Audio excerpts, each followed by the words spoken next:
I thought Hi, that Sam. was. I heard this this high pitched noise, and I thought it was the puppy. No, it's the chair.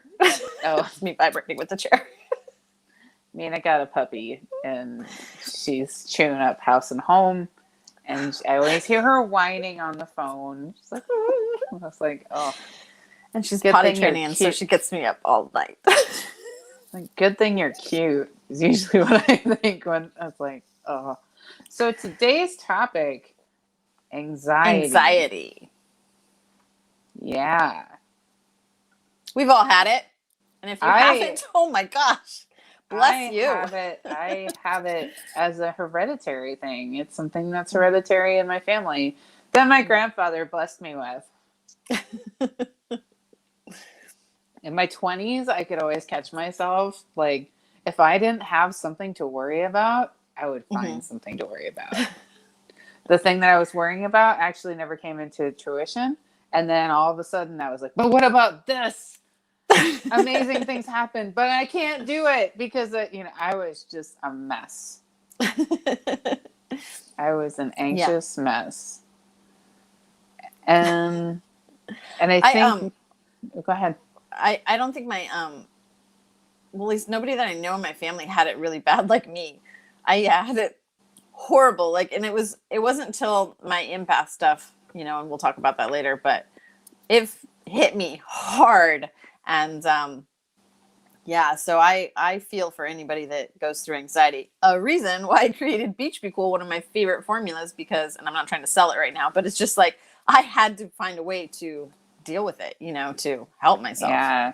Try to take that edge off. Or, recently I had a new experience where I was so anxious that I woke up the next morning and my entire spine hurt. And I was like, this is not good. This is not healthy. And I realized some people live in that state all the time and they've never dealt with it.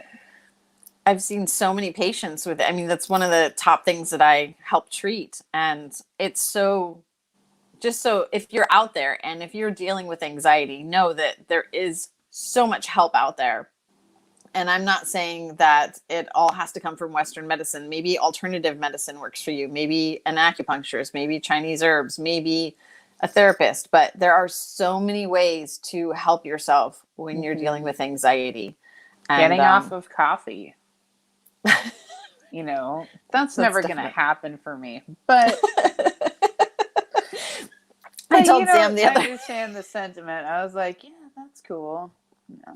I told Sam the other day, when I see somebody just, walking through and they have a Starbucks in their hand, and I'm just like, oh, my Sam, I miss her. Well, there was one day you were talking about all the things that cause anxiety, and I realized I did all of them.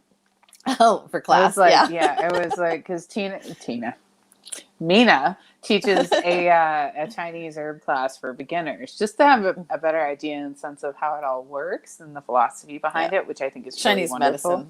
medicine. Yeah, Chinese medicine. Sorry. And there was one point where you were talking about like, well, anxiety is started from eating too quickly. I was like, yep, do that. You're like, too much coffee. I was like, yep, do that too. And chocolate. And I was like, oh, I do that too. So I was like, so what am I supposed to do? Like, you're like, don't do that. And I was like, okay. So on that note, why don't I go through a few things? So Chinese in traditional Chinese medicine, the organ that's associated with anxiety is the spleen. So we look at how what does the spleen do? It does like transforming and transporting food to energy throughout the entire body. So if the spleen's overworking, or the spleen's been scarred, it can be from emotional issues or trauma, or how we're eating, then it's going to cause the bad part of the emotions, which is anxiety. So how do we fix it? One, I always say to my patients, chew your food to liquid and wait 1 minute between each bite. If you're having a really bad bout of anxiety at that moment, unless you're feeling super weak, try not to eat. Like drink some water, have some tea, just wait a minute, try to absorb, like be happy, smile. I know that sounds so silly, but smile And once you feel at least a little bit of relief, then you can go ahead and have some food. Also, not eating till you're full. Never more than 80% full for anyone. If we're overloading the spleen, it's not going to work right. And then the spleen doesn't like cold, right? So a lot of raw foods, a lot of caffeine or stuff like that, we don't want to overstimulate it. And sticking to also meal times. This also helps a lot with patients that have dyslexia. Like, let's say if you always scatter your meals, like some days you'll just have like a really big breakfast, and some days you'll wait all the way till like late lunch, and that's when you're going to eat. And some days you might snack all day. So if you don't have a consistency, the spleen's not going to be happy. So we want to consistently try to eat whatever it is for you, if your routine's 2 meals a day or 3 meals a day, but have that consistency. So it's like, hey, spleen, it's time to wake up. This is time for you to work, Yeah, so there was your vomit of traditional Chinese medicine. Well, it's funny because I don't think I do any of that. Yeah. I'm just, and we both know I'm an anxious person. So that's just, I have to laugh at myself because I'm like, but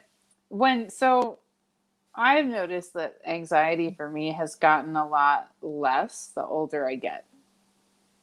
Which is awesome. I think part of it is because of life experiences. So the amount of times where I've been in this state before and I always got recognizing, out of it. right. Or I know nothing good is going to come from being in this frantic, crazy state. I'm going to miss something. I'm going to go too fast. I'm going to create more hiccups. I'm going to create more work for myself. That's the sort of stuff that really has helped me with anxiety, is just having that moment of, let's get to it. Is this real or is this in my head? Because obviously we get anxiety for moments when we're in a fight, flight or freeze mentality. But sometimes there's no reason for it. It's just our brain going on the hyper overdrive. Right. So what was your worst moment of anxiety? If you want to share? I feel like there have been so many. Okay, pick the worst one in the last 5 years, if you want. Oh. I got recent on you. Yeah, I don't want to talk about that one because it's too recent. Childhood. Okay, well, I do have one. When I first anytime I moved to a new city. Totally. And that's something that the spleen hates, is because it likes rooted. It likes the earth. Is if you move, and I'm not saying you don't have to, I'm not saying don't, but moving a child a lot at a young age, it's really hard on the spleen. Absolutely. I remember when I moved to LA, from Maine, where things are a little slower and, people are who they are. And, you don't think about things like having full makeup. That's just not a thing. And then when I came out here and people were wearing like almost theater level heavy makeup, I was like they were about to go on stage. I was just like, this is so weird. And it was just like such a culture shock. I'm like, I don't even know how I can barely feel like I can survive right now. And I remember my poor boyfriend at the time, I had a crappy job where I was like transcribing something for subtitles in English. It was like a really weird job. And I just remember thinking, I don't want to do this. This is not how I want to live my life. I don't want to be stressed out and scared and always having my head looking behind my shoulder. And, these people out here just seem to only want to be friends with you if they can get something from you. And I just thought, does not feel like a genuine place to be. I don't want to be here. And you can imagine, you can already hear it in my voice that I'm just like, it was too much all at once. But it took me a good 6 years. It took me to acclimate to LA. But then it's like when you start to take those moments and I always tell people, when you go home, you start to see all the stuff that you've learned, because you go back to the same environment that you grew up in and you're like, I've changed, but this place hasn't. And I love that it is the way it is still, but I don't think this isn't home either. So when Right. you start to kind of find that mentality of just settling into, instead of a place, it's Because you're more going the to grow people. old and live next to me. Yeah. We're going to But have it's like dogs. it's the people around you. And when I started to have a better base of people around me, the anxiety just started to go away. That's awesome. Yeah. So community helped you Community also. helped me a bunch, and that's for anybody that I would say is going through a crazy change. Even if it's spiritually, like if you find yourself going, I don't want to be around the people I was around in the past, or or whatnot. Because some people, if you were in AA and then you leave, rehab, and you find that your friends are still the same, but you've changed, that means you got to start looking somewhere else.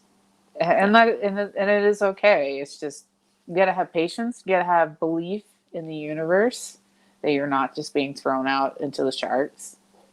There's a reason. That Yeah. Recognizing. spirituality has definitely helped me figure out, how to navigate around that anxiety of just, it's all going to be okay. You are supported. You have ancestors around you, and they are badass, by the way. Thank you. I like And that. so it's like knowing that you're supported is huge, and knowing that it's going to be okay. Just keep moving forward. That's how I deal with anxiety. Oh, Um, also, that what? sometimes when these things happen, where we're anxious or bad things are happening outside of our control, sometimes just taking that moment of pause and going, this is happening for a reason. And if Yeah. I go about this positively, I'm much more likely to have a more positive outcome. And then I can look back and go, wow, this happened because I needed to get to the next level. Yeah.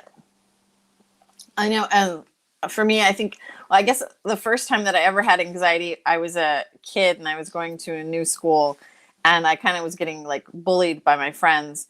And I remember my mom took me out of school and we went to Hawaii for a week. And I came back and I just had this total different, like, the people that were bullying me, like, barely remembered me, thankfully. And because I You just were had a like gone totally for a different, week. I just took off for a week, right, with my mom, and I don't think my mom really knew I was getting bullied.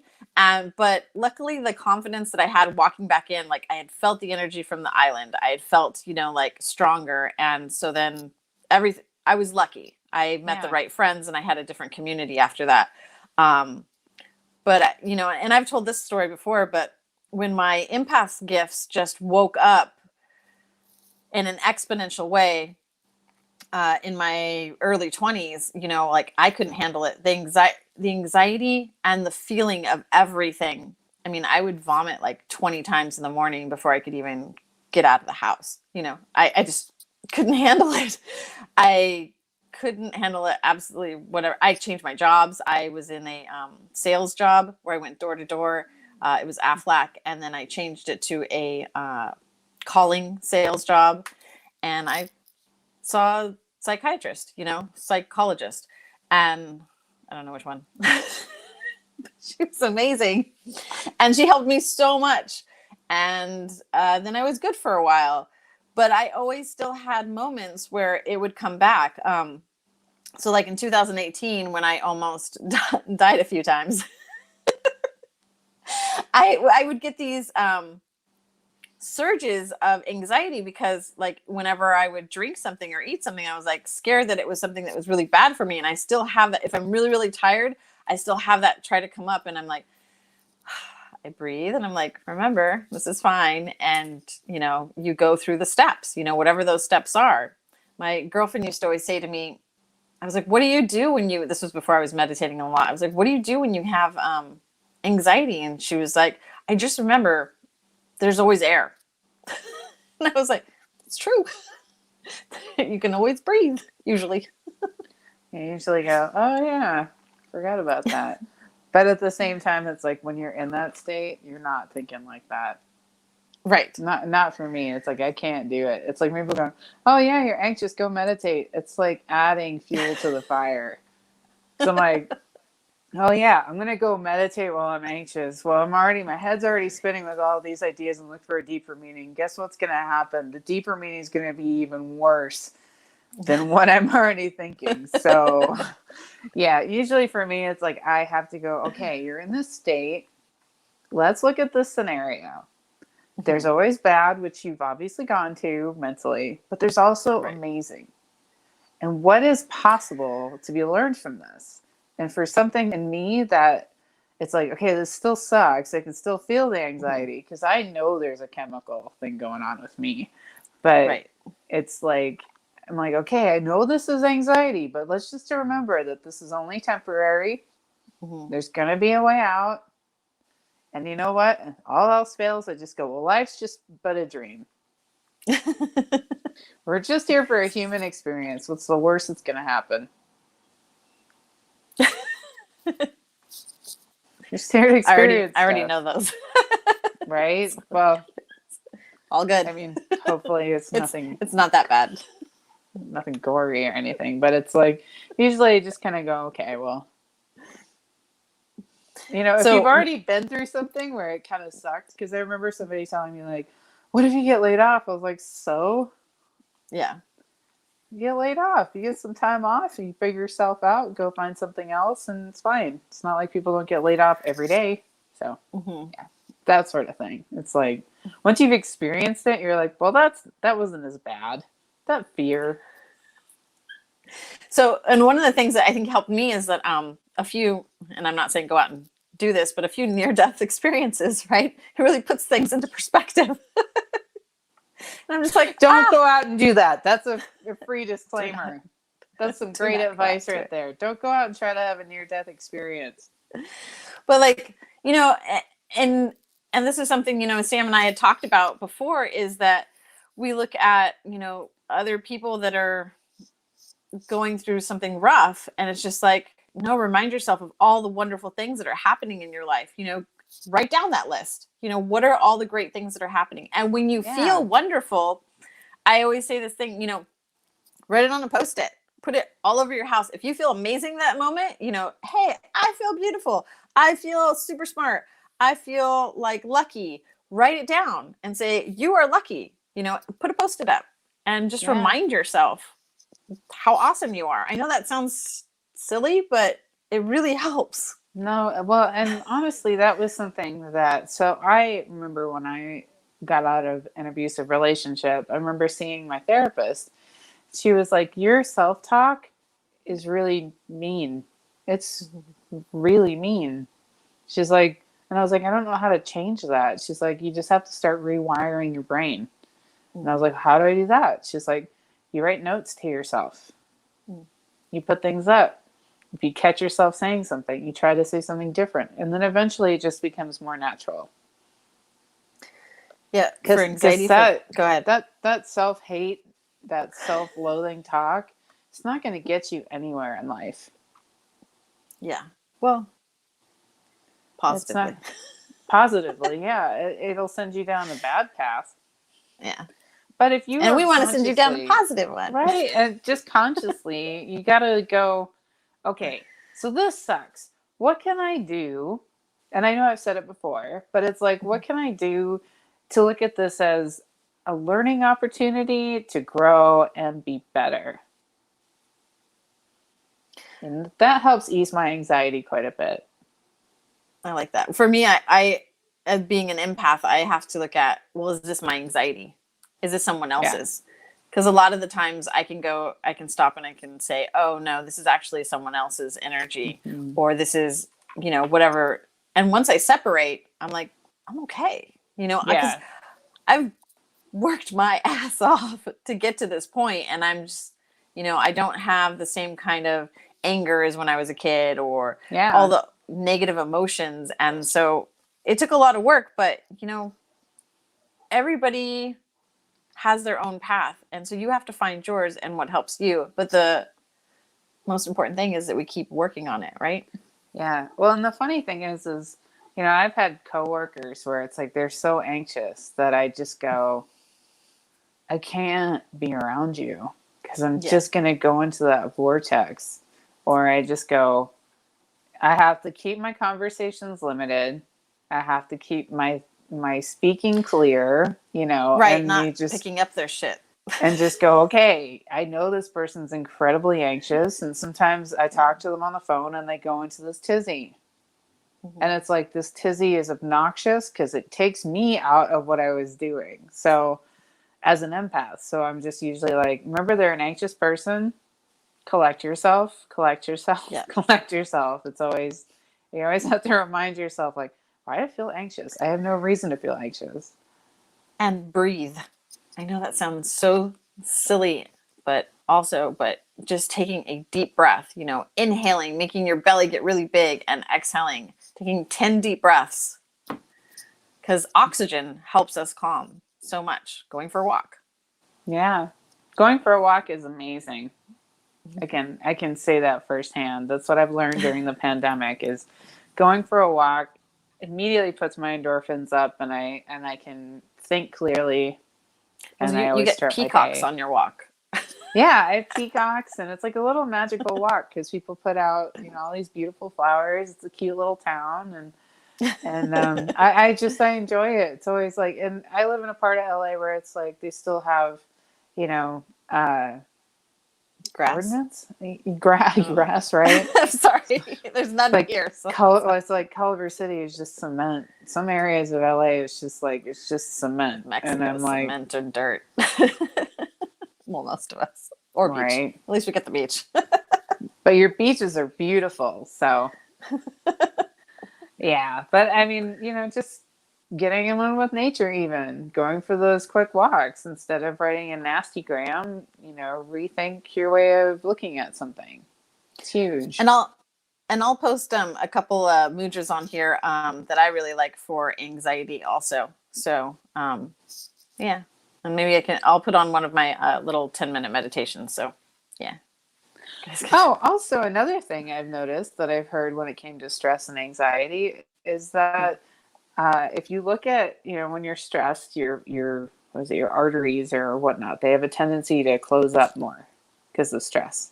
But if you look Sure. at stress as like your body is going, it's elevating itself in the hopes of helping me do this task.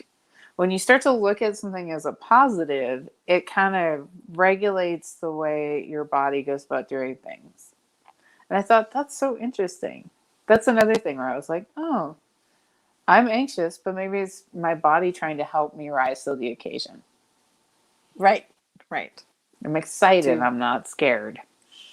Yeah. I think one of my Brooke, Brooke Foreman, she used to say, for training dogs for fireworks and stuff like that, instead, like actually give them a positive, yay, when the fireworks go off, instead of, obviously you have to do this when they're a puppy, Yeah. when they go off, instead of like fear, right? So same thing is like the rewiring in us.